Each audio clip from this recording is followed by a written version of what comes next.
All right, everybody, welcome back to Culz Interviews. For those of you that have kept up with the channel these 4 years, you guys know we love music and we love travel. And actually, that's how we found our next guest. Is we were up at the Cowboy Up in Kiowa, and Brett performed after the rodeo, and so we're very excited to have Brett part of this. So, Brett, thank you for joining. Man, thanks for having me.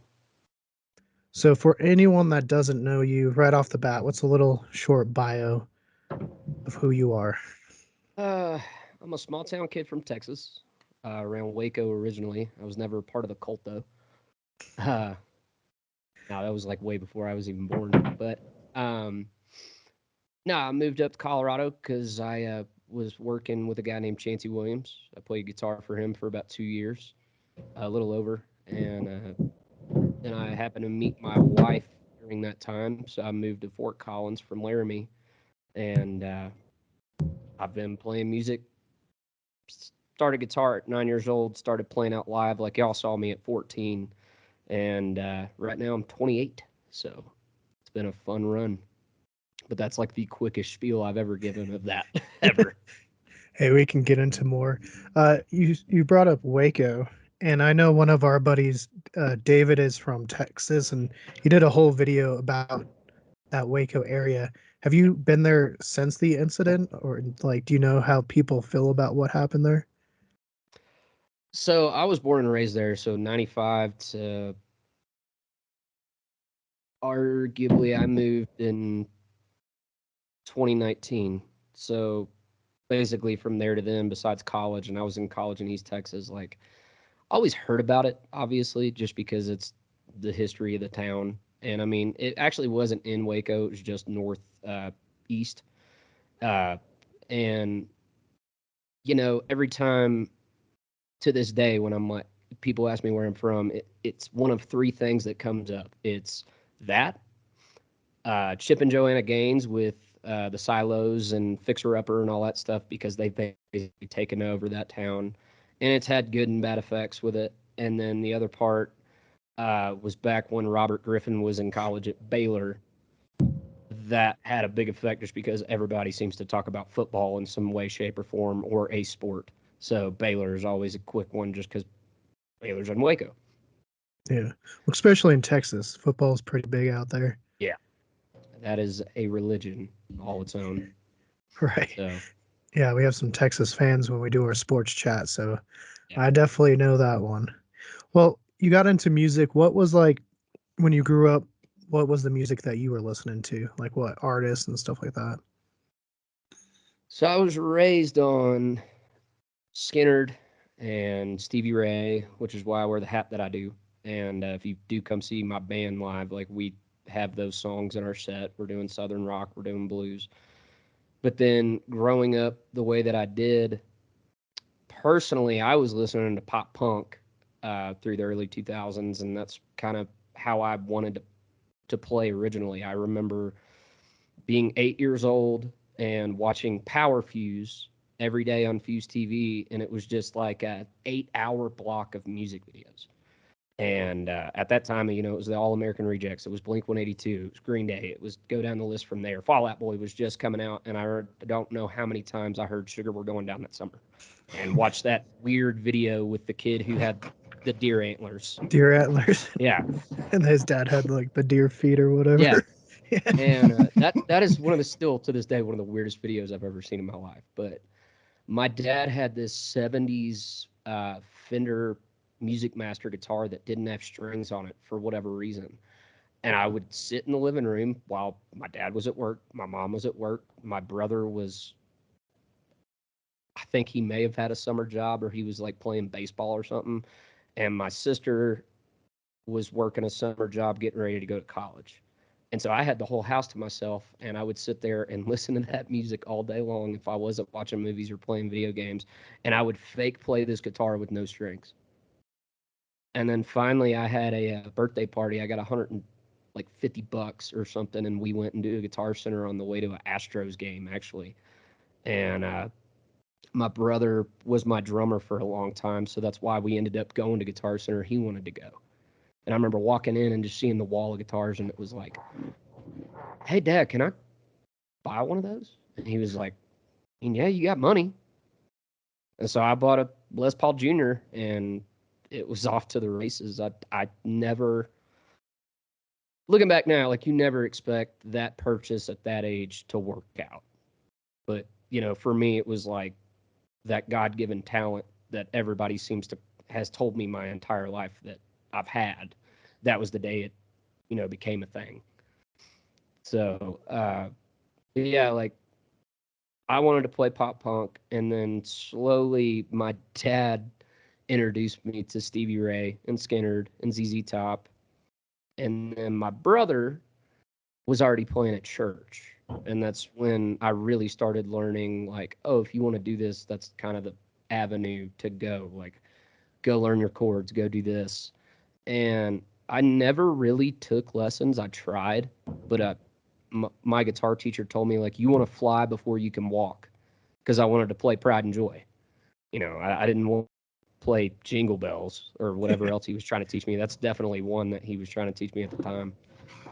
But yeah, like I did all that, and then my brother started playing out live, and I got introduced to the Texas country music scene that I grew up playing in essentially. And so, Randy Rogers, Wade Bowen, Pat Green, uh, the list goes on from there. I got introduced to all those guys, and that's where, my path has essentially been taken over the years because I found out real quick pop punk, uh, some rock music, and a few other genres don't make you money, at least in Texas. If you want to play music and you want to make money, you got to be playing the crowd pleasers.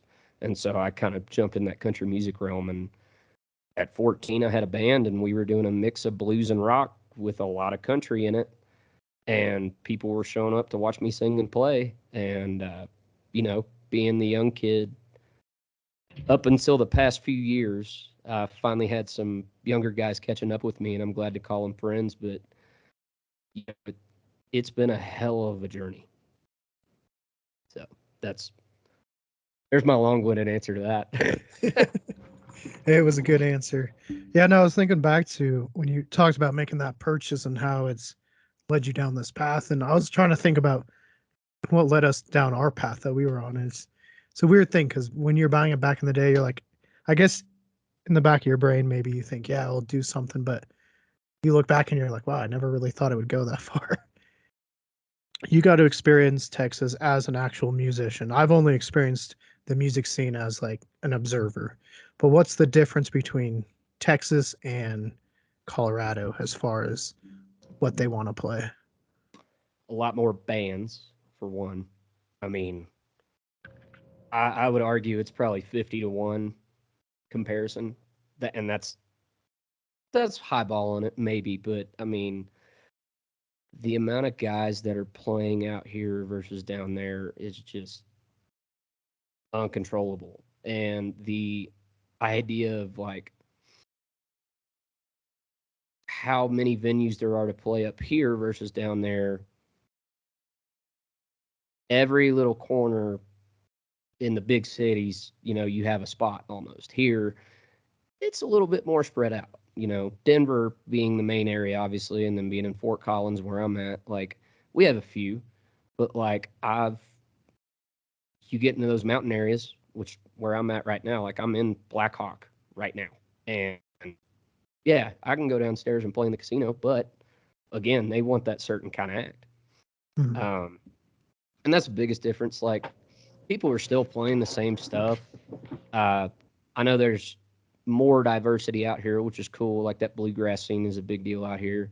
I've met and gone to some of the open mics in Denver and the open jams, and people are playing everything under the moon. There's one guy playing rock. There's one guy doing some kind of digital whole band set up by himself with a guitar and a microphone, and that was actually really cool to watch. But and then there are guys like me who are just doing the singer songwriter thing, and it's cool. But like hearing that, I saw a post the other day that Austin is still the live music capital. I don't know that it is anymore. I think it's gotten spread out. I think it's becoming the comedy capital because of Joe Rogan. Mm. But if you go watch live music in Austin, to me, there's way more live music in like Nashville by far. You can go see a show every night of the week out there. And I mean, I'm not talking crap on my home state by any means, but that's just what I've seen lately. Back when, you can go and read about Stevie in his Texas Flood biography about how the music scene was in Austin in the 70s and 80s and 90s. That makes more sense to me than it does now. Yeah, and what do you think's behind that? Is it just the influx of new people coming in, like different generations? Like, what do you think's caused that? Uh, Probably, obviously, the internet has a lot to do with that. I mean, TikTok, I could go live right now and, have an audience and sit at home and arguably make money that way, like YouTube, TikTok, Instagram, whatever you want to use. I know guys that are on Twitch that just play music. Uh, some places in Austin and a lot of other places, it's pay to play. Why am I going to go play somewhere that people arguably don't want to hear me versus I can literally get on any of the sites that I just named and my audience that actually follows me can tune in, and they may or may not. I've done it before where I've had 0 listeners, and I've done it where I've had, I think the most I ever had was about 130 at once. And then I know guys that have had millions at once. Granted, they're much bigger acts, but yeah, it's just that was the funny thing about COVID. I think a lot of people woke up to that and having to do this style of interview that we're doing right now, even though this is a podcast, but they knew that, oh, I can get on Skype. I can get on, again, anything that I just named and have an audience and throw that virtual tip jar up there through Venmo or Cash App or Zelle or whatever. So, Right. Yeah, we saw a lot of big name artists doing that too. Like they release YouTube collaborations or covers and stuff. So yeah, COVID definitely changed. I mean, that's kind of where our podcast started. Couldn't go film anywhere. We do a lot of history and stuff, so ain't no yeah, one let you in new buildings when there was COVID. So yeah, that was a bummer. yeah. That was my trip to Texas. Was I think it was the year after the pandemic, and there was still a lot of stuff that wasn't open, and like Dallas was like really shut down, but Glen Rose was pretty nice, so that was good. Glen Rose is a cool town. Yeah, it Yeah. was hot though. The hurricane had just come through, so it was very very humid. Oh, yeah. No, I was texting a couple of friends down there today, and I'm like, "How cold is it?" And they're like, "Only like you know 24 or something." And I was like, "Yeah, but with humidity, it's still a different kind of cold." Like Yeah. that's what people don't realize. I took my wife down during the pandemic actually, and she was like, "Oh, I'm from Colorado. I can, I'll be used to this. I'll be fine." And I'm like, "You don't know until you feel it." Then you Yeah. get down there, especially the further you get down in the state.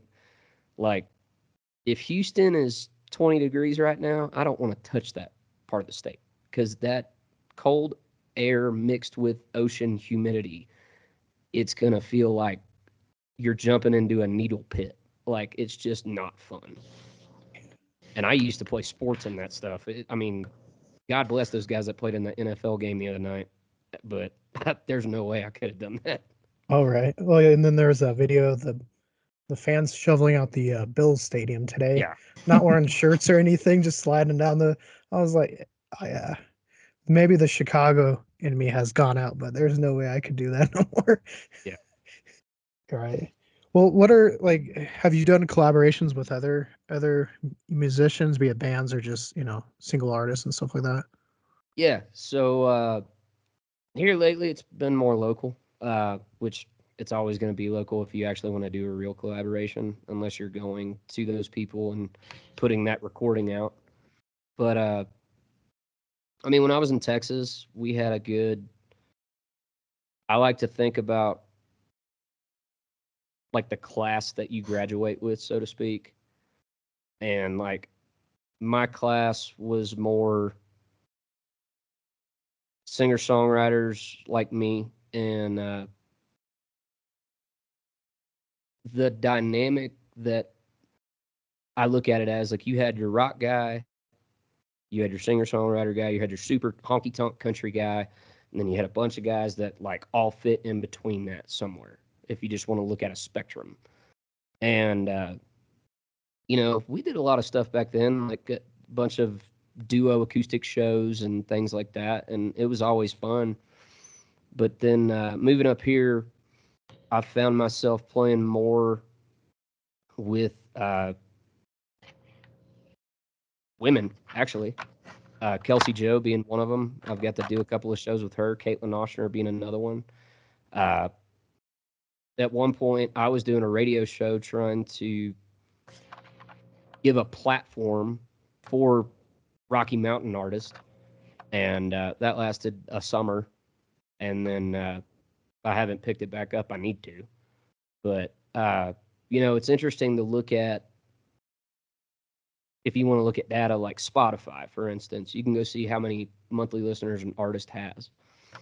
And that's one, kind of to go back to the other question as well, of like, what's the difference between Texas and Colorado?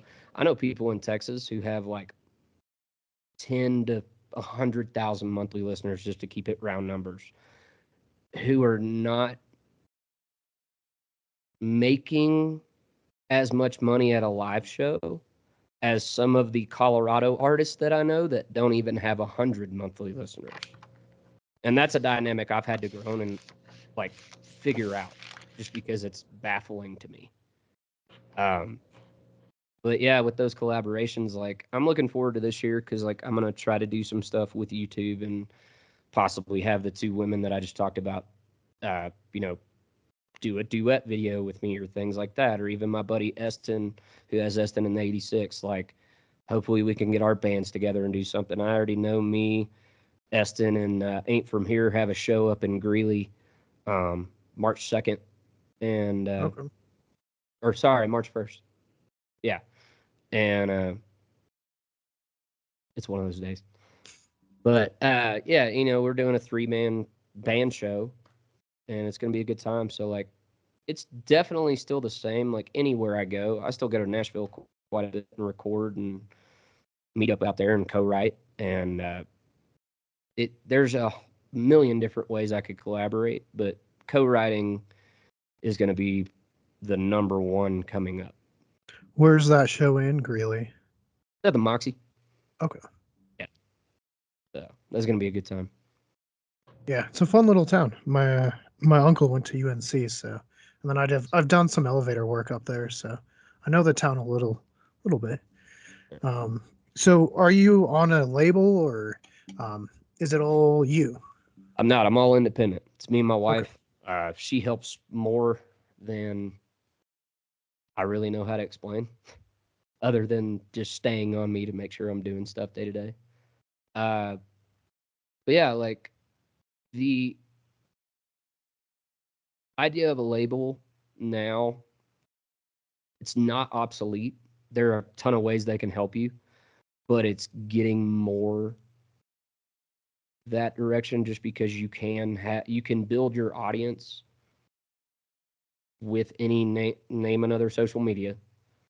Uh, you can build your audience that way to have a label look at you.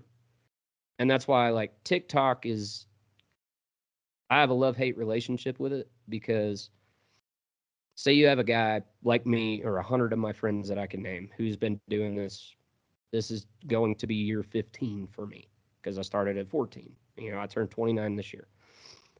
The whole idea of like, I spent all this time recording back in Texas. I went on radio tours and went around and tried to get my song on a station one by one by one, and put all the miles in, and I've played all these shows, and I've traveled the country even, and just all this stuff. And then you have one Joe Schmo, doesn't matter who it is, who can get on TikTok, have one video go viral, and have a label look at him. It's like, I just throw my hands up at that point. And I know it's another way to work, and congrats to that guy. Like, you got noticed. But it's like a fast track method that I know, not just me, it frustrates a lot of us. And I mean, just like anything else, you want that success, but you still got to work to get it. And I personally have no problem saying I have not worked TikTok until this year. So I'm behind the ball. Like, I need to get on it. So, with that, like, I would love to have a label, but I want it to be on my terms when it comes to like I'm not getting screwed over because I know people personally in that are in that position. And then you can go listen to Jelly Roll has actually been very, very vocal about this over the past year on podcast and everything. He's like, I know guys with 360 deals who don't even own their own name. Mm-hmm. I don't know who that is, but that one sentence right there, if I didn't own Brett Hendrix, my legal name, like that's the name I was given at birth, I don't really understand how that would work. But it's baffling to me knowing that everyone else would be making money except me. Because this is still a business at the end of the day. It's fun, but it's still a business. Right. Yeah, no, we did an interview recently and he produces some music and he was telling us about a story where these guys signed a deal and they couldn't get out of it because the guy was like $80,000 in debt for cocaine, the manager, Mm. and he had pawned all that debt into their deal. So they had to go on and make all the records with him and make no money off of it. That's a jail sentence. Right. I mean, that's the You best would way think I so, put it. right? Yeah. Like, I can't imagine. And that's why I've always been picky about it. Like, I've never had a deal. I've always paid everything either upfront or luckily with some friends had payment plans or I've been blessed enough, and I know a lot of guys that have been like this too, to have some donors.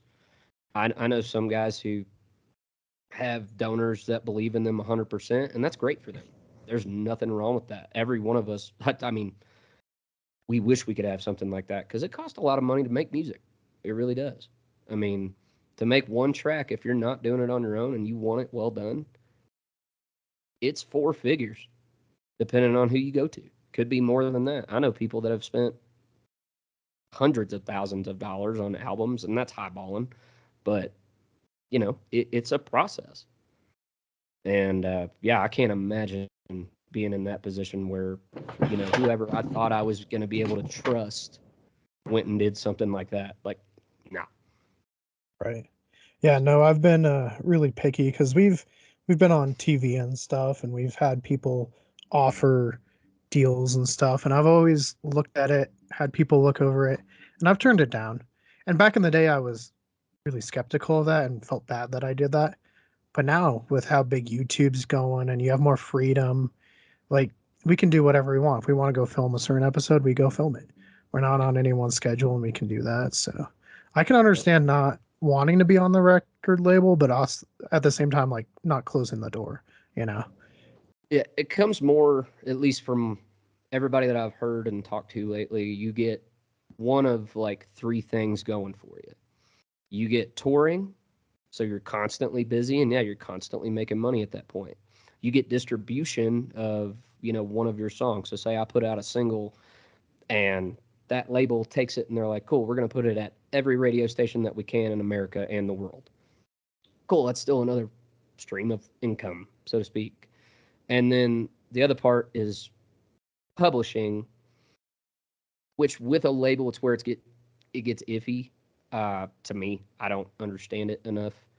I have friends that have publishing deals, and they live in Nashville and they get rights every day, 5 days a week. It's their full time job for the most part. Um, but yeah, they're constantly doing that, and then they write that song. It goes to their publisher. Their publisher tries to give it to any artist on a bigger scale level than I guess what they are. And in some cases, they keep it for themselves. But I that's probably more regular than I think it is. Right. Well, I'm going to turn it over to Sam real quick Here, because I don't want to hijack these as I'm known to do.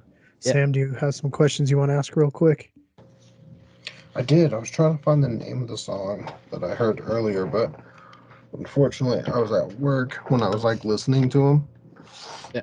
But it was the one that you made like kind of for your dad after the Leonard Skinner one, or like from him having you listen to Leonard Skinner.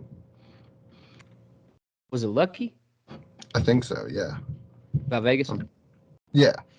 Okay, yeah. I wrote that in that idea of like, talking about the music that I grew up on. My brother introduced me to the Black Crowes like very, very, very early. And then I kind of left that behind until a few years ago. I had just moved into my apartment and I was watching a Frank Sinatra documentary. And I love Vegas. I mean, I have blackjack on the hat that I wear on stage and stuff. And me and my wife are blackjack players, and she's a poker player, and I like craps. But just Vegas in general is always fun to me. Like you can go out there and do almost anything you want. But that's where the idea for that song came from, and my dad was always harping on me growing up. If you go back and listen to that whole Waco days, it's really a compilation album of my first two albums put together. I actually took some songs offline, but he looked at my first record and my second record, and he was like, "Why do you just keep writing songs about girls and just what?" And I'm like, "Because that's what I know." And he was like, "Write something else. Write something, like ZZ Top or Skinner or whatever." And I was like, "All right, well, I don't really know how to write that, but I'm gonna figure it out." And then one day I was listening to the Black Crowes, and I was just like going through every album, and I kind of just was like, "Okay, let's take this idea and make something fun. What's fun to you? Vegas. Okay, put everything you know about Vegas on paper." And I literally brainstormed, was watching that Frank Sinatra documentary, and it was like out in arguably an hour, which is rare. Sometimes it takes me like 4 weeks to write a song just because I'm stuck on some part. But some of the best songs that I know that have been written in like 30 minutes. So that's kind of where that comes from. It's just my love of Vegas with my wife. We were actually going to get married out there and then decided not to because, one, it just got to be way too expensive on some of the things that they wanted. And then the other part of that was like, we also have like the makings of everything that we want right here where we live. So let's just do it here. No, that's pretty cool. Yeah. Just because my cousin was in a couple bands when um we were younger, and like he still is doing like the music scene, but I'm not like always there all the time. But like I used to help him do like roadieing, and he's a drummer, and that stuff takes a while. Like how long does like the setup go for you? Like do you have people there to help you, or is it just like you doing it yourself? Well, I've been blessed. Uh, my musical journey is unlike some people, especially just like trying to be a solo artist. Most people don't have the stories that I have, and I was lucky enough to be in bands at one point where I did have the bus ride and people setting up my gear, which was cool, but like it was still weird to me because I had already been doing it 8 years at that point. And so I remember those first few weeks on that tour, and finally one of our guys looked at me and he was like, "Stop." And I mean it. Stop. I am paid to do this. I set up your stuff. And out of like the fear of me being the youngest dude in the camp, it was like, well, what if my stuff doesn't work? What if something's broken? What if like you're not going to get blamed for that? I am. Like I want to make sure it works. And he's like, then just make sure it works at the sound check. It's my job to set it up. If you mess up your hands, that's on me. And I'm like, okay, that's where that kind of starts to make sense. But that was for like almost a 4-year period. And it was cool, like to know I could just wake up in a bus bunk and watch a movie and then go do sound check and go work out and take a shower and do whatever and then come back and play and know like, oh, it's done. Like I didn't have to lift that 30-pound amp, across a football field or whatever and things like that. That was cool. However, now it's me, my bass player Joe, and my drummer Ryan. We're doing everything. I'm the guy who is most of the time doing our sound unless there's a sound man at the gig. I'm the guy loading in all my amps, my guitars. They're loading in their gear, their bass amps, Ryan and his drums. But I have a soundboard, and over time, just like anything, you figure out how to accelerate those things to where it doesn't take as long. And I'm lucky enough that like when I show up to an acoustic gig, and it's just me, like y'all saw. Luckily, I had a sound man there that night, and that took 5 minutes. When I go do an acoustic gig on my own and I have my own speakers, that takes about 15. Full band, sometimes that could take up to an hour and a half.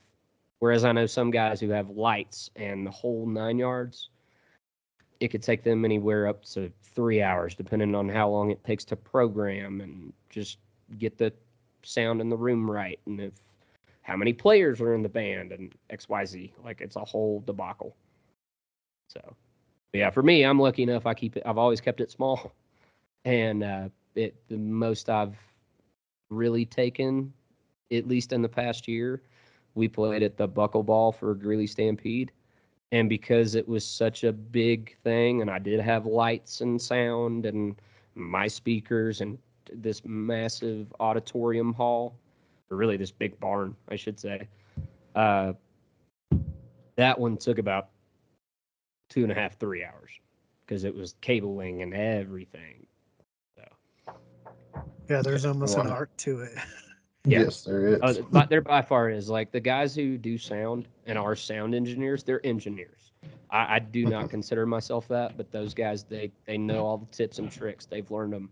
Same thing with lighting directors, like those guys that are on the big tours, and that like if you go to Ball Arena or Red Rocks or a number of things, like they arguably have like a degree, so to speak, in that one thing. And there's computer software, there's the specific boards, and these lights do this, these lights do this, and this mover has this capability, and goes from there. It's the same thing with me and knowing guitar rigs the way that I do. There's it's just like anything else. There's the beginning standard, and then there's everything and beyond. Hmm. Yeah, like one of my other buddies that I got to know through another buddy of mine. Like he basically set up Mission Ballroom. Yeah, Like that, like the whole stage and lights and the sound was all him. And and that before rings that, awesome. he was doing like he was doing halftime shows. He even went around with Taylor Swift and did her sound for like a while, and like Nice. the staging and lighting. Like he had some crazy stories. Yeah, And yeah, like that's a lot of close calls too, because like he was one of the people that was up in the rafters and they would accidentally drop something in the crowd, and it luckily didn't kill anybody, but it definitely could have. Like at most shows, there's always people walking around up top yep. being Yeah, crazy. Some of them not strapped in, and it's just like, dude, you're.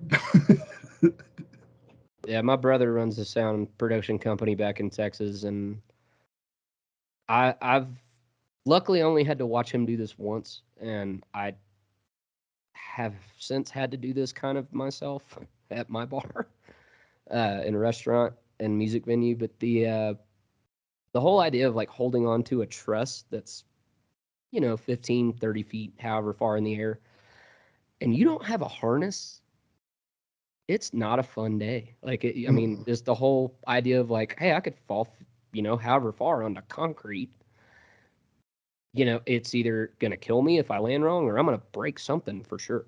And like those guys, they on a day to day basis, some of them put their life in their own hands, and you gotta have respect for it. And not a lot of people think about that when they show up with their concert ticket, or even if you go to like a theater show. The people that actually put in the time behind the scenes, like it's crazy to think about what goes into those kind of productions. Yeah, no, when he told me about that stuff, I kind of sometimes like look up and see if I can see people moving around up above. It's hard to Yeah, see them, but yeah. I know there's probably people up there. My wife actually said this past week she has a love hate relationship going with me to concerts because I look at everything. I'm looking at the musicians and what they're doing, guitar players specifically, because I'm a guitar player first before anything. So I'm looking at their gear. I'm looking at how he's playing. I'm looking at whatever. So I'll make like little comments to her, and I'm like, you know how much that guitar costs? It's like this model, and it's like, $3,800 or whatever. Then I get on my other kick when we go see big shows, and it's like, wow, there's like, $750,000 in lights up there, if not, more than that, depending on who you're seeing, or just go down the list from there. And she's like, shut up, I'm trying to enjoy the show. Just that's all I want to do. I'm like, yeah. I got into lighting for a little bit, and just like messing around with it because at their show they had a light dude and he was kind of explaining it to me and showing me the like ropes on that, and that gets pretty intense as well. Like that's a different type of art form. Yeah, and for me, when it gets really crazy, there's a software called Ableton that some people use. I mean, actually, a lot of people use, I should say. Mm-hmm. But I know bands who specifically don't want to hire a lighting guy, and they will spend the time in a warehouse or garage or whatever and program the lights that they have bought. And so if you go see their show, and whether it's an hour or 90 minutes or even 3 hours, on a laptop, they have it set up where you hit play, and that whole set from first song to last song is programmed with the lights all the way through, and they can't get off beat. Hardly. There are some quick fixes for that, but in most cases, they can't get off beat. Everything has to be on time. And it's almost robotic. If you come to my show, you won't see that. I don't personally have the time for it, and I like having a little bit of freedom. Right. Yeah, and with like the roboticness to it, it doesn't add like that like kind of sometimes just like making it flow to the music. Like you can program it to the like to an exact spot of how you want it to, but then you can't have like that like free, I don't know, free movement in there. Yeah. And you can build some of that in. I mean, I've watched people do it, but yeah, most of the national touring stuff, it's like, you do this now, you do this now, you do this now, you do this now. And sometimes, like, oh yeah, you can move here if you want to, that light will be on. But it's a crazy game. True. And from those people, I know some people like if the crowd is like really feeling a certain moment, like they'll do a little signal and just like keep it going just for a little bit longer. Yeah. But that's hard to do when you don't have those people in those places. No, I know that is some absolutely people, true. yeah, I know some people that do it with like a foot controller, but it still gets difficult because if you miss that sequence, it's like, crap, we can't do that then, We just talked to a rock historian. Her name's Susan Massino, but she chronicled AC/DC and Van Halen because she Yeah. followed them. First person to write about all of them. Um, but she would tell us all these like really fun moments of them in bars and stuff. Do you have any like moments that you still think back to and you're like, man, that was a really good time? I don't know if I should tell a story or not. Um, Hey, as long as it's not about the Lafayette Vampire, we won't get banned, so we're good. um, so there's a few. One of my favorites, I was actually in Chicago. I went on a national acoustic tour back in 2018, and I booked St. Patty's Day in Chicago. And I show up the morning of the gig, and all over this place on the outside, it's called the Elbow Room. I don't know if you've been there if you're from Chicago, but they just had posters of Thomas and Nicholas, aka Henry Roden from the movie Rookie of the Year, and I almost got it mixed up with a different kids movie, but yeah, Rookie of the Year. And I'm like, I see my name nowhere. And I've driven, thousands of miles to be here, and I'm like, okay, cool. Am I playing? So I finally walk inside. The bar's not open. This bartender finally walks out, and I'm like, hey man, like, I'm not doing anything. I just had a question. Uh, am I playing tonight? Like, here's my emails with, whoever booked me, blah, blah, blah. And he was like, oh, you're the opener. And I was like, perfect. As long as I have my hotel and I'm here, like, I'm happy. They're like, yeah, be back at like 5 o'clock, whatever. Go to your hotel. Here's the information. Just Tell them we sent you. They'll have a room for you. I was like, sweet. So I go to my hotel, hang out, get back, start playing my show. He walks in. He kind of stands there for a minute, starts listening, and then I watch like a group of other guys walk in, and I'm like, they all look really familiar. And then the one that absolutely looked familiar walked in, and it was like, oh crap, that's the cast of The Sandlot. So yeah, I got to spend St. Patty's Day in Chicago with the cast of The Sandlot and open for the kid from Rookie of the Year, and he was also in American Pie and a bunch of other good stuff. But he's actually a friend now. We text sometimes, but he's actually played my restaurant in Fort Collins twice now. Yeah, and I've been lucky enough to share that stage with him, but it's been fun. But that's one, and you know, I had a bad day on that tour too, because there's always ups and downs. I was driving through Iowa, headed to play in Iowa City at a place called Gabe's with a band called Lucero. And I'm a big Lucero fan, and I was really excited I got that show. But like, I had just left the Rockies for like 2.5 weeks, and when you're driving through, you know, the Rocky Mountains, almost everywhere you go is beautiful, except maybe Pueblo. But you know, when you leave here from Montana and Idaho and just everywhere else, and you start driving Nebraska and then get into Iowa, I really quickly realized why Slipknot writes the music they write. And I show up, and I had been texting a good friend of mine that day, and I was like, dude, I am not in a good place, like, driving through this. And he's like, stop and find a tree. And I was like, there are no trees. It's Iowa. What are you talking about? Like, it's just flat land. So finally, I get into the college town where we're playing and find a tree, kind of sit down for a little bit. And it was cold because it was March. I go to the bar that we're playing, and I sound check, and then I happen to walk upstairs where the band is playing, because I was playing downstairs in the bar, and they were playing upstairs in the concert venue. And I was like the pre-show to their show. And I look up, and I see the lead singer of Lucero walking around, and I'm like, why is, like, the crowd's already here. What is he doing? Well, then I quickly realized they had like a cult following, like the Grateful Dead. Like, people had been following them for a week from show to show to show to show to show. Like, some of these people were from Wisconsin all the way to New York and had driven to Iowa, of all places, to see them, which blew my mind. Like, they were taking paid time off to see them, which, great. I wish I had fans like that, and I know I have a few. I'm thankful. But they had hundreds, which was wild to me. And so the goal since then has always been, you know, find those people. But I walked up, and I had a Texas emblem on my hat from Branded Bills. And Ben walked up to me, and he goes, why do you have a Texas hat on?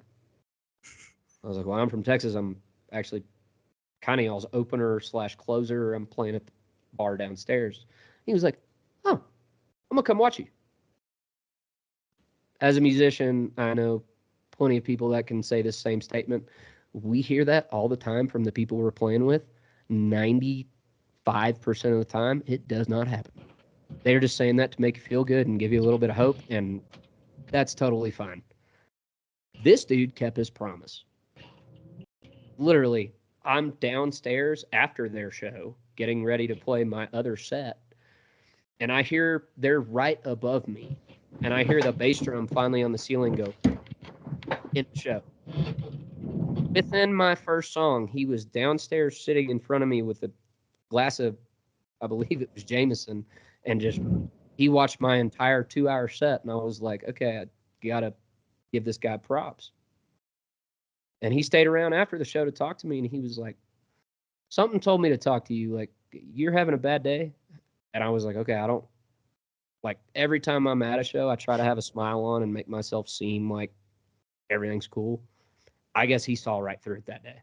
And we sat there at that bar from like 1 a.m. when I got done playing until about 4:30 in the morning, when the bartender was finally like, dude, I'm done cleaning. I'm going home. I got to lock the door. And, you know, bad days can turn into good just because of things like that. And those are just two examples. I got funny ones that everybody does. Like, when I think about touring, those are two of my favorite stories. just because they happen really, really close together, and it was a very, very good high and a very, very low that became a high. And it's moments like that I'm never gonna forget. Yeah, no, that's great. With like music, because I've asked this with some of the other bands we've um chatted with, and I think I kind of know the answer based off of how you were talking about watching concerts. But when you watch movies, are you like watching if they're actually playing or how they're playing and stuff like that? Depends on the movie. Um, to name a couple that definitely come to mind, That Thing You Do being one of my wife's favorite movies. That is one of the best musical movies you can ever watch. Um, I'm pretty positive those guys had to learn those parts and learn how to play those songs. And my producer Josh is a fanatic of that movie, so he will arguably prove me wrong if I am wrong on that standpoint. And then one of my favorite movies is like Crossroads, with Ralph Macchio, and then Roadhouse that actually has Jeff Healey in it. And those guys, I'm pretty positive, are both playing as well. And then, yeah, you have the other end of the spectrum, which there's 100 movies I could name on that where, yeah, they're not playing. And you can tell. Like, you know, they're literally just up there going, kind of thing. I'm partial to the ones where they're real, obviously, because I know the craft and I enjoy it, and I would hope that they make someone put that kind of time into a thing, just like Keanu Reeves doing John Wick and going to the gun range, you know, and learning those specific movements, and any stunt actor doing stuff like that. Like, I would rather see the real thing 100% of the time than a fake. Right. Yeah, no, we did a deep dive on the movie Whiplash Yeah. with Sam's cousin and then our buddy Shane and then Jarrell. So all musicians, and we were just like, it was so fun to listen to them breaking down how he wasn't drumming and how it was somebody else drumming, and like you would see him just like going like this, but they're like he wouldn't be making any noise. Yeah, so that was fun. That's a weird one. Right. Mm-hmm. I'm going to have to go back and watch y'all's interview on that. Yeah, that. Oh man, I think that was like a 2 hour conversation. Oh yeah. We've had some good ones. Maybe we'll do one with you. We'll do a deep dive and bring on them too. Yeah. I drive a lot. So I get, as a musician, I get tired of listening to music sometimes. Mhm. And like lately, I've been listening to this podcast called Tenure Town, and it's my buddy Troy Cartwright, and he's talking to all these famous writers and publishers and studio musicians in Nashville, and it's super cool because it's just all insider knowledge and like stories of songs and how they got to, you know, have a number one hit in country music, or, you know, they played on so many hit records, or they found this song from some no-name writer that was playing on Broadway one night. And so, yeah, like I have no problem listening to something like that either. Like, I'm definitely going to have to do that. Arguably, like I said, I'm in Blackhawk right now. It's going to be a fun drive home on Wednesday. Probably going to listen to it then. Yeah. Fair. Yeah, just look for Whiplash Deep Dive. It's on YouTube Music. So, Cool. I'm going to have to check um, it out. yeah, That's a for sure. wild movie. Oh yeah, Yes, I it mean, was. great acting on all ends, but like, I almost went to a music school in that degree, and like, after watching that, I'm curious how many people were like, I know this is acting, but like, if that's real, I don't want to do this.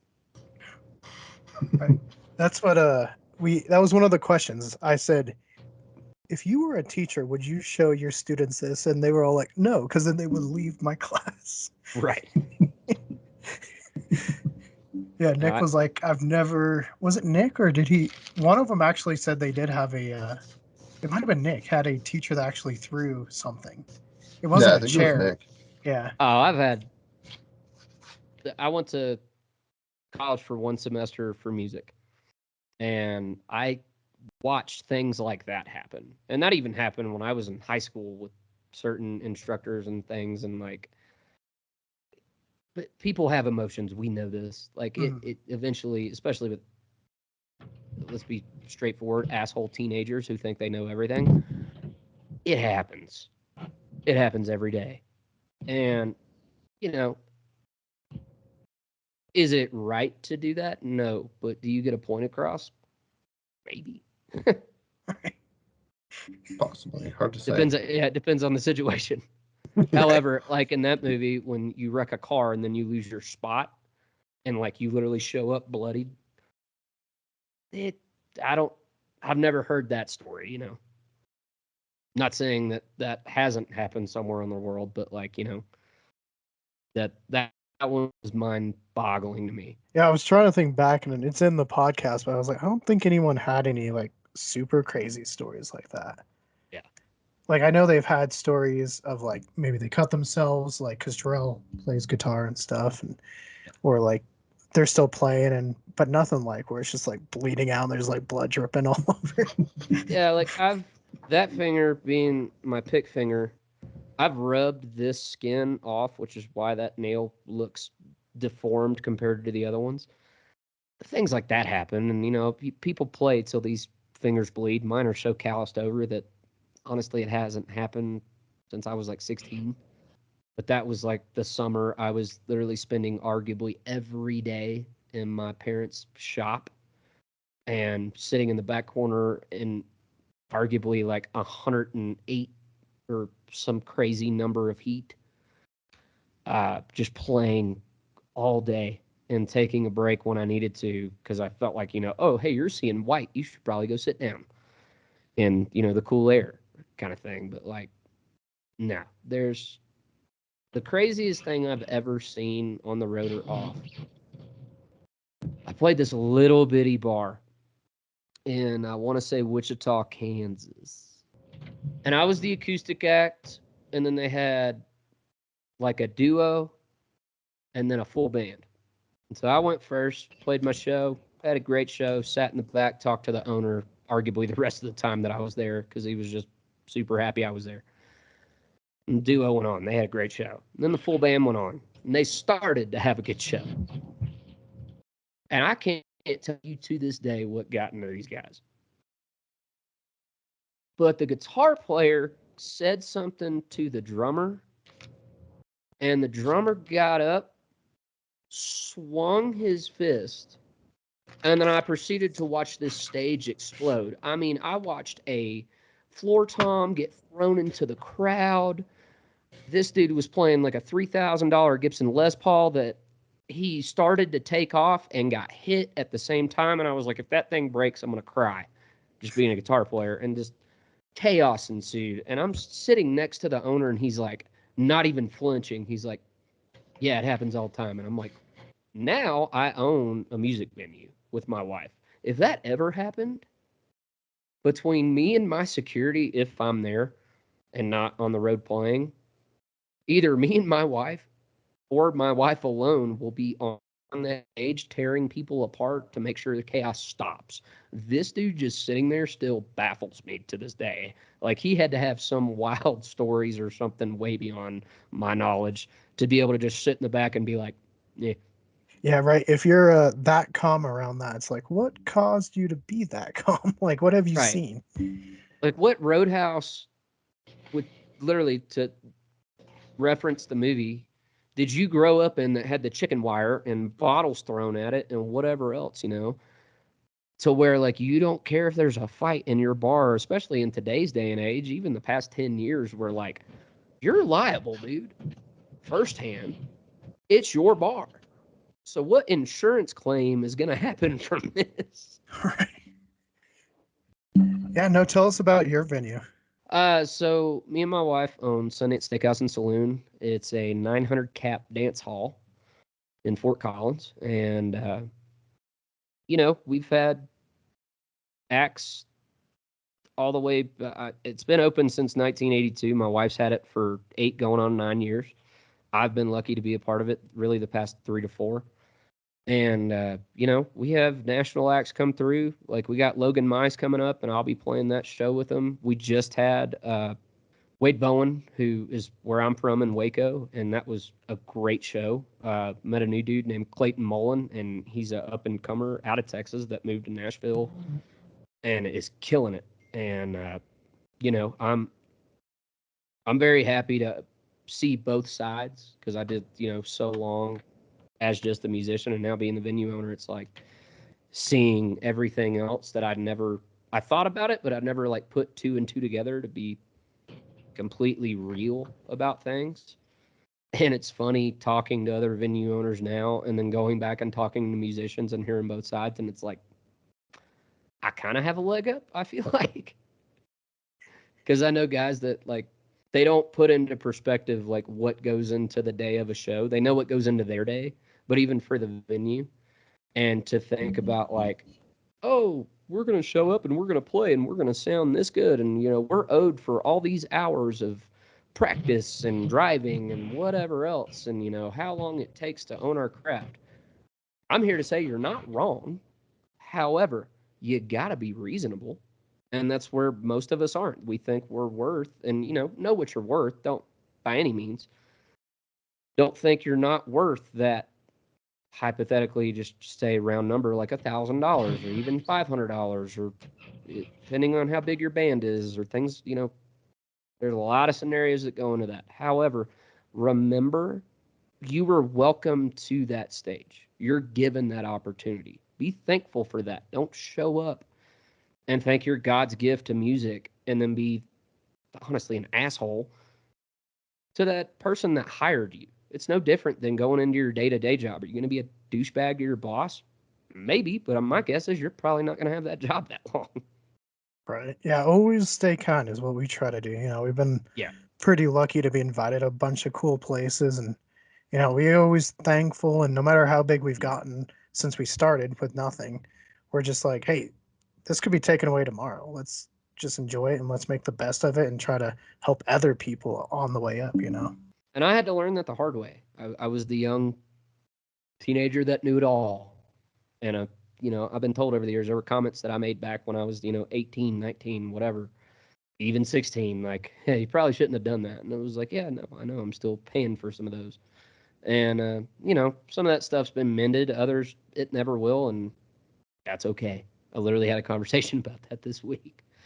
But, I laugh because even guys that are older than me, not to like toot my own horn or anything, but they've asked me for advice just because they think I have more experience in them. And that exactly what you just said and what I just got through saying, be nice, has been my perspective really since I was like 21, 22. And I was like, why are you saying some of these things? And how everybody should be, just follow that golden rule and you'll be fine. Well, Brett, Sorry, I what just was got a your text from a random number, and it was uh, somebody was just like, By the "Come way, if home, y'all your are, sister's just in the for hospital." everybody I was just like, wondering, "What?" because I've had this like in and off the screen while we've been talking, my throat has been very, very dry. So I had a can of Sunkist that exploded when I got in this hotel room earlier. So I threw what I could in here. So for everybody that thinks I'm having like a drink, no, this is straight Sunkist and I just finished it.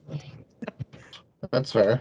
I mean, with the cold weather, those cans can Yeah. explode all the time. Yeah, no, I opened it and I was like, oh, thank God I was like in the bathroom. right? Right. Well, what was your first show that you went and watched, like in person? That I really, really remember. Yeah. A guy out of Texas. So in Waco, where I'm from, they had like 3 big events a year. And one of them was called the Zach and Jim Blowout, which were the 2 head radio station guys. Every like January, February, somewhere in that time frame, they would have this big concert at the Heart of Texas Coliseum. And my brother had kind of started at that point really getting to know some guys in the Texas scene. And my dad does leather work. And so if you see like my guitar straps and stuff on stage, like my dad did those.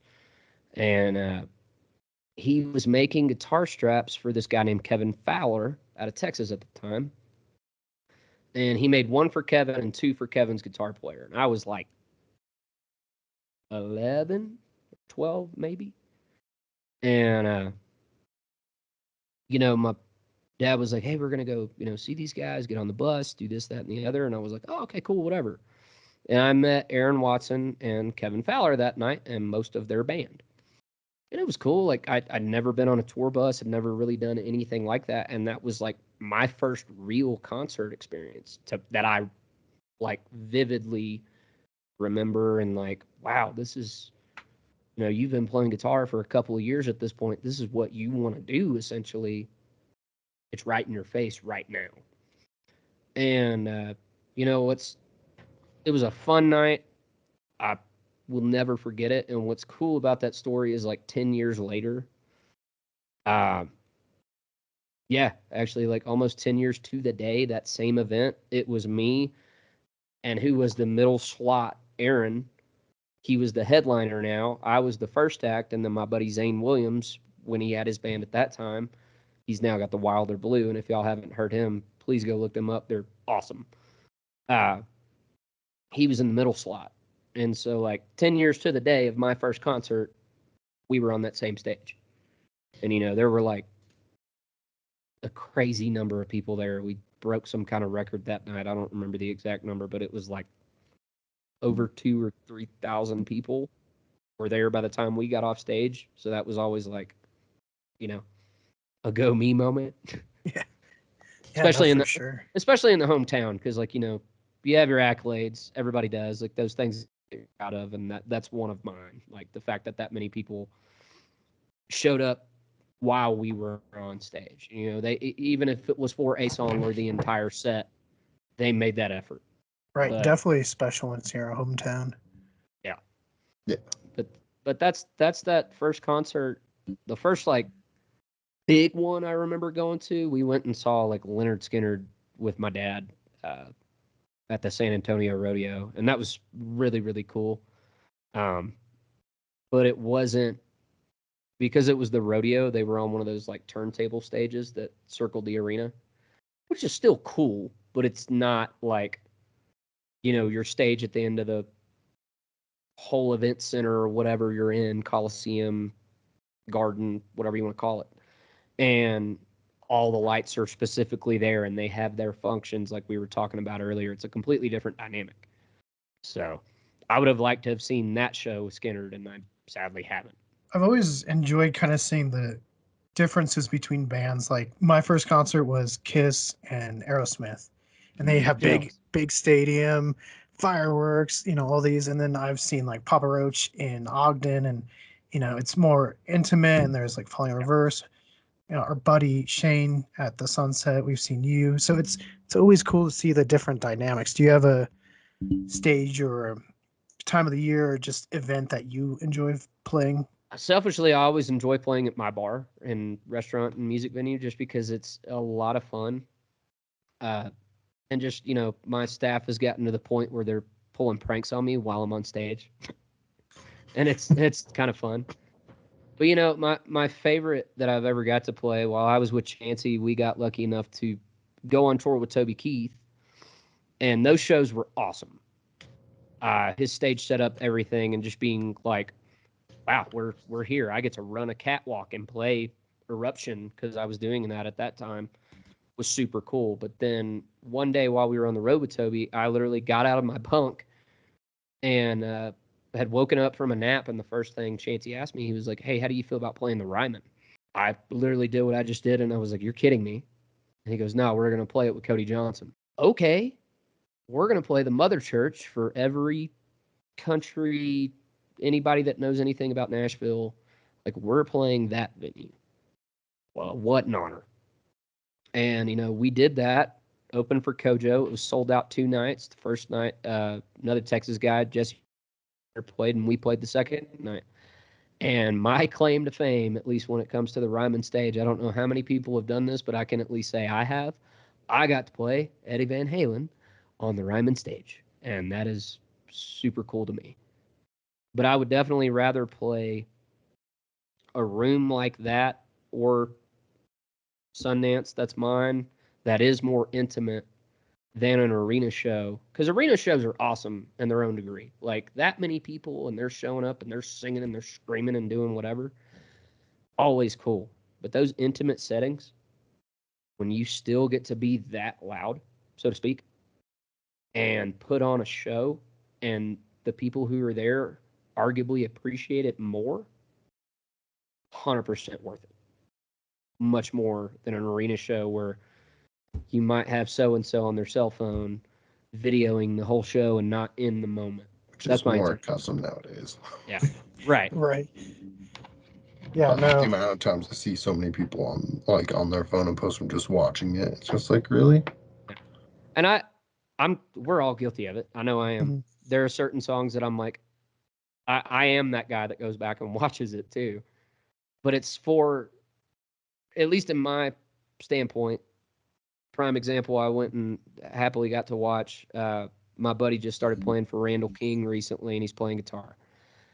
And I videoed his specific part in the show where he gets showcased and they say his name, and everybody cheers for him. And I took that video partially for him, but also for me because I'm the proud friend. And I'm like, also, I kind of want to see what you do on guitar, bud. Like, what are you doing right here? Maybe I'll steal something. But I do the same thing when I go watch like well-respected guitar players. Like we went and saw Dirty Honey at the Summit, and John Notto, that guitar player, is incredible. And I took like 4 or 5 videos that night because I knew he was not going to play what he played on the record. And I was like, I want that in my memories somewhere. Phone, doesn't matter, Snapchat, whatever. I want to be able to go back and watch it. That way I can be like, cool, you're going to add that little part and that little part and that little part, and maybe just make your own solo out of it while doing your thing. Yeah, I know. I understand that. Like, I take usually more pictures when I'm in a concert. Yeah. But there's been moments like we did a short of you, just because it was like me and Matt were like so into it. We're like, this is really, really good. It's like the first time we connected with your music. It's just those moments where you're like, I got to get this and remember it. Just remember how special that was. Yeah, I We didn't. appreciate it. Yeah. No, Um, you really. I know even my uncle. We went with my uncle to the rodeo and stuff, and he went and added you on. I think it was Spotify or something. But he was like, yeah, he has some good songs on there. cool. So just Yeah, that little moment there. that night in particular was very, very interesting for me because my buddy Trevor was like, I don't know if he was like running the full event or if he was just like on the board. Regardless, he was involved and a big part of that involvement. Shout out to Trevor. But the guy that headlined, Trent, that was my old boss's producer. That's Cody Johnson's producer. That's at one point Randall King's producer. All these guys that I've worked with over the years. And so that was cool to get to open and finally like meet him one-on-one. But more than that, I don't know if y'all caught this. Y'all might have not been there yet, but that is the only time, and arguably the only time ever, I sang the national anthem. Oh, you sang it? Yeah, I before the think I have rodeo it. started. I should have it recorded then. Hell, apparently I did very good. At least that's what people told me after I was walking around that night. I was raised on, there's 2 things with the anthem. You either kill it or everybody remembers you for messing it up. And I was so nervous about messing it up. I couldn't get over that and didn't really know how I was going to do it. Originally, I thought I was going to play it on guitar, and I was like, finally got to the day of, and I was like, just sing it. But you might be better off, and it may not be memorable, but I didn't really know how it was going to go. And that's how I'm going to forever remember that day, just because it was like, cool, you sang the national anthem. I don't want to do that again. Yeah, I actually should have that one recorded then. Cause it's either me or my daughter recorded it, but yeah, I'll let you know if when I go back to actually edit that video because we have such a backlog on videos. These ones are Yeah. easier to put up, but Right. yeah, I'll let you know. Fair enough. I know my wife arguably wants to see it. Yeah, no, I'll definitely let you know. I should. I think I was recording. I don't know. It's hard because usually I just try not to record, but sometimes I'll record those. And Well, what made it even better was they had Green Beret unit come out. And I mean, like, honestly, my nerves got a little bit calmed because they just did this big, awesome entrance in that off-road vehicle and everything. And then they got Yeah, out with the there and they were smoke and just, everything. Yeah. yeah, and they had originally told me like, oh, we're gonna have like a Black Hawk or some kind of jet flyover, and I was like, okay, that'll probably pump you up and make you feel okay. And sure enough, like they didn't have that flyover, at least that I remember. But they had those guys come in and just hauling, and it was like, all right, America, let's go. Like you're in it.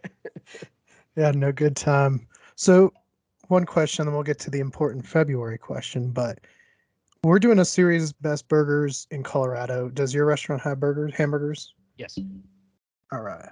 and I have had some good burgers just in Fort Collins and Denver. However, I think our burger needs to be included on that list. We have a couple of good options, but if you just come in and you get the 1982, because that was when building became Sundance and has been established as that since then, or you just do a create your own.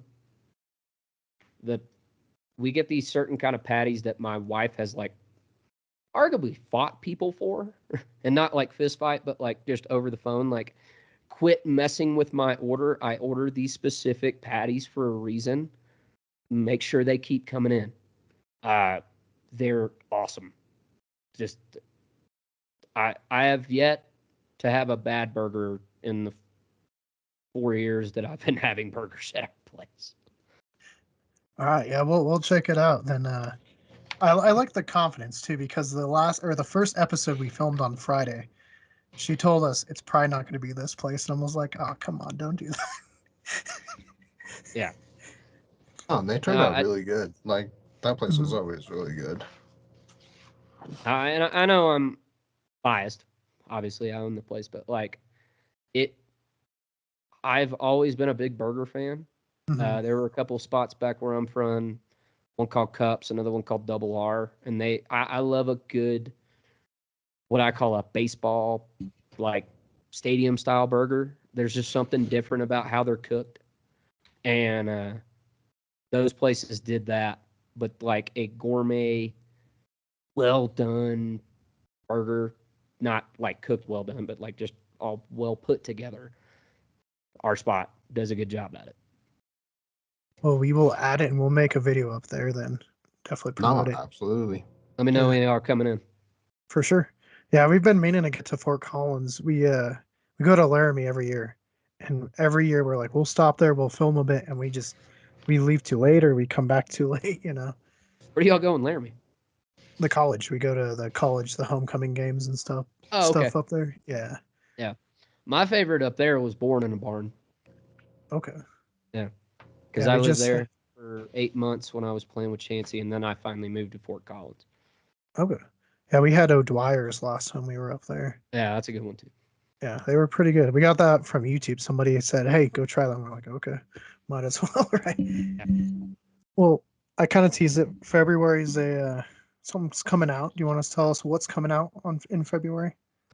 February 2nd is my wife's birthday weekend for one, but also the release of my next single. I have been waiting to release this song since 2018. When I was on that tour, I wrote it, and I was about halfway through it. I was kind of homesick, and I was going through a period with uh, just drama going on back home. And so I wrote this song called Stay With Me. And, arguably, people have said that have heard it, that is your best song. And because of that, I always wanted to find the right person to make it with and make it what I considered right. And my buddy Josh, who's my producer, Josh Gleave, he's actually been putting his own music out lately, so y'all should check it out. It's awesome. He has done my past few songs, basically everything that was released last year, Sneaking Around, Bringing Home, and we did this one while we were tracking those, and I've held on to it because I wanted it, again, to be done right. And, I'm a massive Tom Petty fan, and for my sound, Tom Petty every bit that we could of this song. And like I played a 12 string Rickenbacker guitar, like Tom would have had one of his guitar players do, and just all this stuff. But this song means a lot to me, and I'm just glad it's finally coming out. It's been a long time coming, but my wife has always joked like if this one should be the one that does something for your career, and I hope she's right. Yeah, no, we definitely look forward to it, and I'll make sure to Oh, share it on our pages. And yeah, absolutely. Yeah, here in the next few weeks we'll have a bunch of stuff coming out about it and teasers, and we've thought about shooting a music video for it, so we'll see what we can do with that. But yeah, I mean, next to that, I've just been getting ready for that release, and I just started upping my game on YouTube and TikTok because, like we talked about at the first of the interview, you got to do it. Mhm. right, yeah, no, YouTube is now the biggest streaming service in the world. It Yeah, surpassed even Netflix, and I know we've seen an uptick, and a lot of it I think is we've had the privilege of working with some really big guests, yeah. and so we kind of ride their coattails or whatever. But yeah, I think you'll do good there, and like I said, we'll make sure to promote you on Instagram and everything.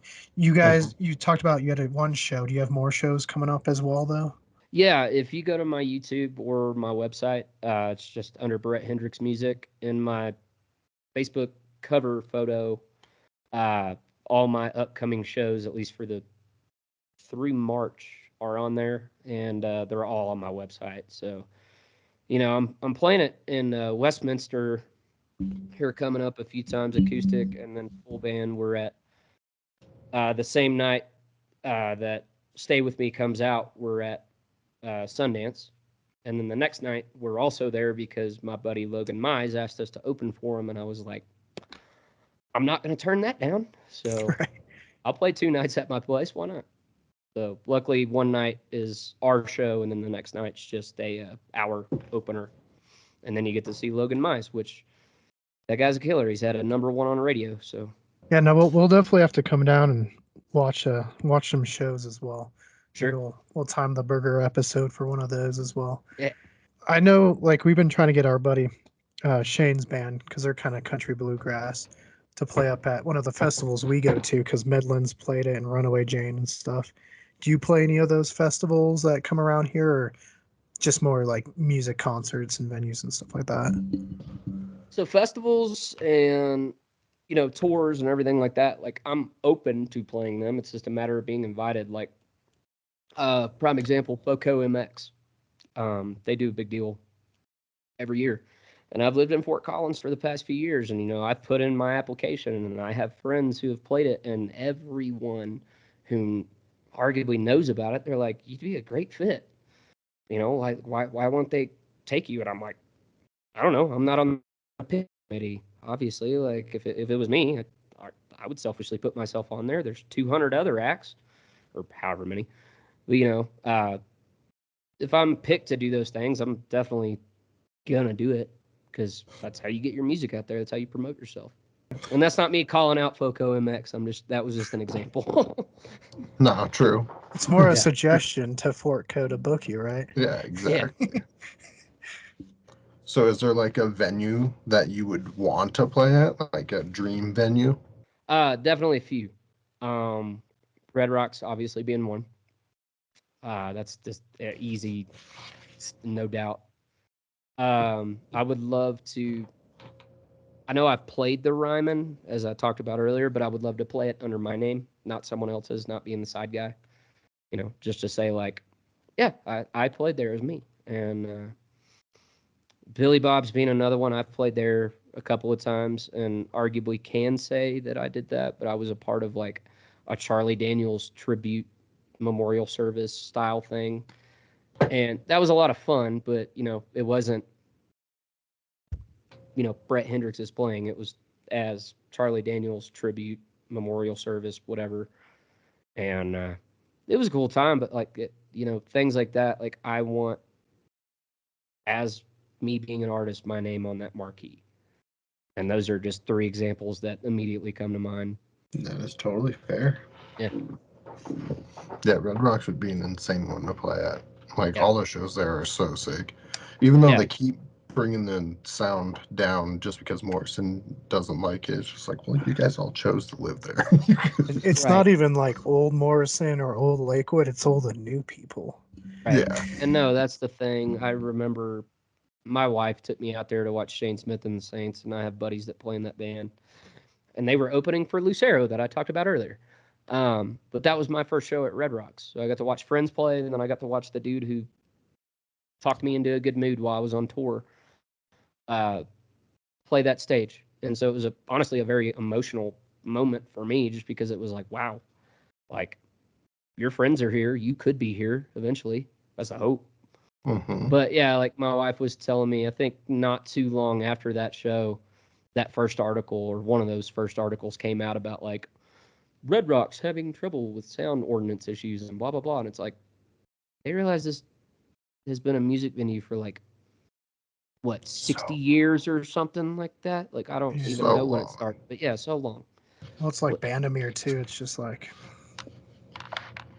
Like you that moved Mhm. one. there, you knew what you were getting into. You can't don't change that. That's history, Right? and it's not even like bad history. Like I mean, Yeah. we can go down that rabbit hole, but like it's a music venue. Right. I didn't even think about it until I walked through that night. They have a like museum kind of, and like they had a photo that I had on my phone, and I saw it yesterday because I was kind of clearing some space up. But like a photo of Stevie playing there, and Stevie being my idol, I was like, well, hell, now I really have to play here. Like your idol played here, however many times, and I never, I should have known he played there, but I never put two and two together.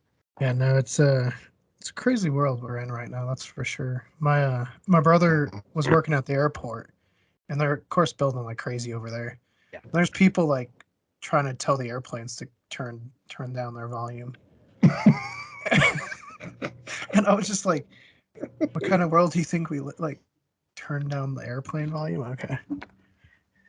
Let's turn down a jet engine. Yeah. Right. That's like Hey, saying we if you live near Cape Canaveral, like, can you turn the rocket down? No, you can't. No. right. Yeah, you almost wonder how some of these people live. We did a whole episode on um the atomic bomb stuff and where they dug it out of Colorado, and they're blowing up these, bombs in New Mexico, and people were living not too far away. They'd go watch it. It's just like, how did we go from that to like turn down your airplane? You Oh know, no. in Waco, they have Austin SpaceX, obviously, which Elon and all that, and Tesla, but then it's either McGregor or Crawford, which is just outside of Waco, where I grew up. They have like an engine testing facility there, and I knew some people that kind of they were working there. I don't remember their job titles and stuff, but they were testing the rocket engines there, and like I remember people posting like, I wish they would give us more warning because like my windows are shaking or things like that. And finally, I think they started doing that out of like liability issues. Like, hey, you broke so many people's front windows out because y'all were testing a damn rocket engine. And, it, at least those people were like somewhat reasonable about it. They were like, I wish they would just warn us. So like I could Mhm. take the precautions to be done, not just, oh, I'm entitled. It's my house. You should turn down the jet engine that's on an airplane because I live 2 miles from the airport. Right. Think it through. Like, Right. You guys have a choice of where you live. You don't have to live by an airport. right. That's Right. probably why those houses were cheaper. Yeah. Well, Oh, plus that Just saying. area. Well, all right. So besides music and stuff, what do you get up to in your free time? I recently bought a Nintendo Switch and got back into video games. So that there was a good period where I wasn't doing that. And then I used to snowboard a lot, but it's kind of sad to say since I've lived in Colorado, I have not gone.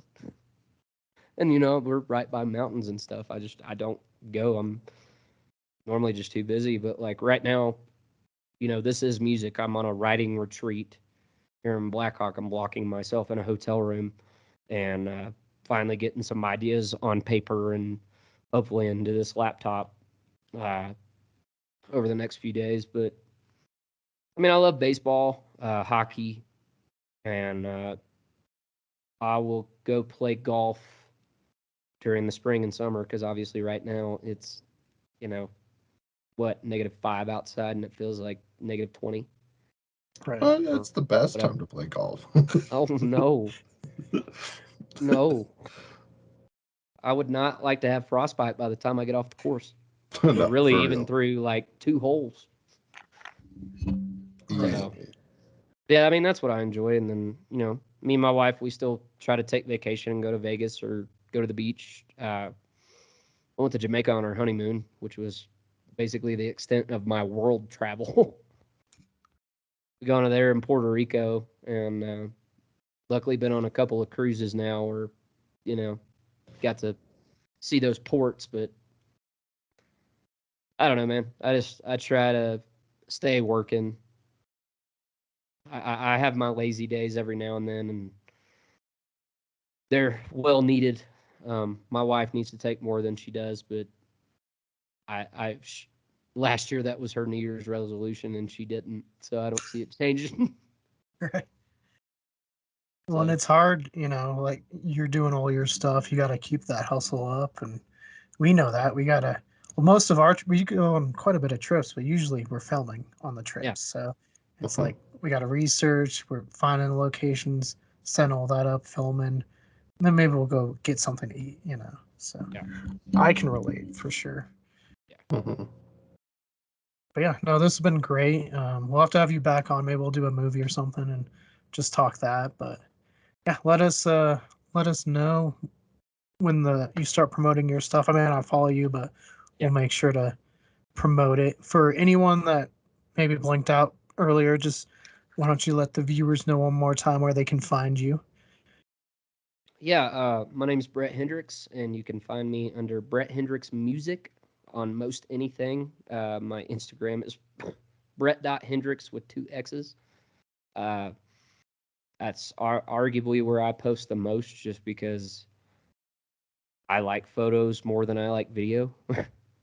But obviously, they're kind of turning their platform into the reels and stuff. So you'll probably be seeing more of that as we go along. And then my Spotify is just Brett Hendrix, and I just started my new YouTube channel, and I'm doing a week by week, uh, basically releasing a original every Wednesday, and then on Mondays I'm doing what I'm calling Monday Blues because I grew up playing blues, and I love how I can play that by myself without a band, and I think I can showcase some stuff that you might have not heard, and you're probably gonna like. Yeah, for sure. I saw the Monday Blues, so it Yeah, was good. I yeah, enjoy some blues. So yeah, no, this is great. Thank you again, and like I said, we'll definitely have to have you back on in the future. happy to do it. So, once again, we want to say thank you to Brett for joining us for this excellent interview. Make sure to go follow him on all the social media platforms discussed, as well as keep an eye out for that new single that will be dropping February 2nd. But until next time, for more Culz interviews, click that link to your left. For more about what we're doing here at Culz Paranormal, including talking about Nano Tyrannus, click that link to your right. And don't forget to hit that like and give us a subscribe. And let us know, have you seen Brett play or have you gone to the restaurant? Tell us in the comments below.